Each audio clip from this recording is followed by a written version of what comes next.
வணக்கம் தோழமைகளே.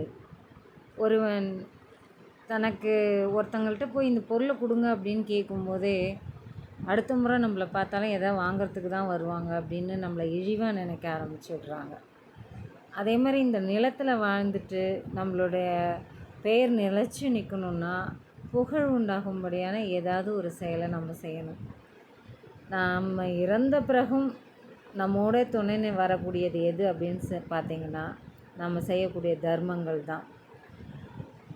பிறரை எப்படியாவது ஜெயிக்கணும் அப்படின்னு நினச்சிங்கன்னா கோவப்படுறத விட்டுடணும்.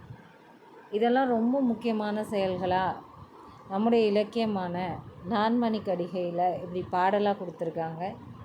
இன்னாமை வேண்டின் இரவு எழுக. இரவு என்பது கேட்டு பெறுதல். திருவள்ளுவரும் இரவு என்று ஒரு அதிகாரத்தை வச்சுருக்காங்க. இந்த நிலத்தில் மன்னுதல் வேண்டின், நிலைத்து வாழ வேண்டும் என்றால் இசை நடுக, புகழ் தரும்படியான ஒரு செயலை செய்யுங்கள்.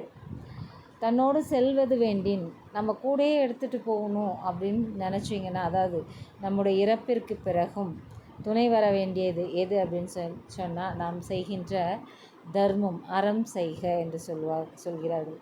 வெல்வது வேண்டின் வெகுளி விடல். வெகுளி என்பது கோபம்.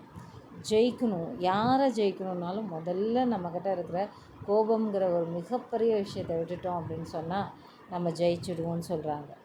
ஸோ இலக்கியங்கள் வாழ்க்கையில் வாழ்ந்து பார்த்த அனுபவங்களை இந்த மாதிரியான பாடல்களாக கொடுத்துருக்காங்க. அந்த வகையில் நான்மணிக்கடிகையின் 15வது பாடல், இன்னாமை வேண்டின் இரவு எழுக, இந்நிலத்து மன்னுதல் வேண்டின் இசை நடுக, தன்னோடு செல்வது வேண்டின் அறம் செய்க, வெல்வது வேண்டின் வெகுளி விடல் என்று கூறுகிறார்கள்.